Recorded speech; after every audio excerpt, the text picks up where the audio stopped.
নমস্কার, আমি পূজা। আজকে চলে এসেছি আমি আবার একটা নতুন ব্লগে। তো দেখতেই পাচ্ছেন আজকে ওয়েদারটা খুব সুন্দর, বৃষ্টি ভেজা এবং মেঘলা আকাশ। তো আমরা সকলেই আশা করি ভালোবাসি এইরকম একটা সুন্দর পরিবেশ, সবুজ পাতায় ঢাকা এবং চারিপাশ ভেজা ভেজা ওয়েদার। আর এই মরশুমে আমার পতিদেব বসে পড়েছে তার নিজের কর্মে। তার একটা প্যান্ট রিপু করতে বসেছে। জানো এটা কি প্যান্ট? এটা হচ্ছে রেনকোটের প্যান্ট। তা ও রেনকোটের প্যান্টটার পায়ের দিকের নিচের অংশ একটু ছিঁড়ে গেছিলো।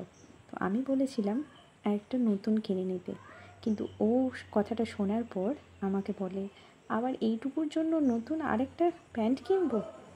ঠিক আছে, আমি দেখছি এটা কি ব্যবস্থা করতে পারি।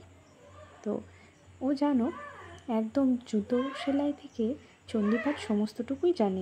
আমি ওর এই রিপু করা প্যান্টটা দেখে তো অবাক। আমি নিজে কোনো দিন এই রেনকোটের প্যান্ট এত সুন্দরভাবে রিপু করা হয় সেটা কখনোই জানি না। ওকে দেখে আমি সত্যি অবাক হয়ে উঠি যে কী করে এত কিছু ও শিখে নিয়েছে। সত্যি দেখো কত সুন্দর করে রেনকোটের প্যান্টটা রিপু করে ফেলেছে।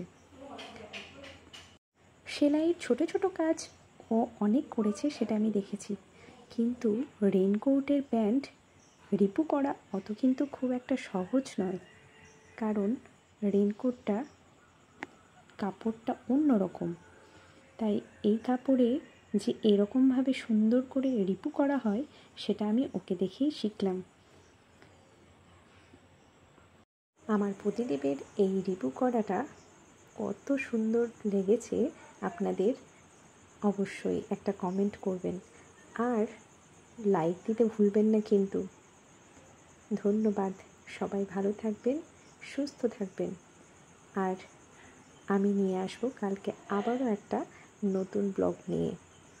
তো চলুন আজকে আমি এখানেই শেষ করলাম আমার ব্লগটি। ধন্যবাদ সবাইকে।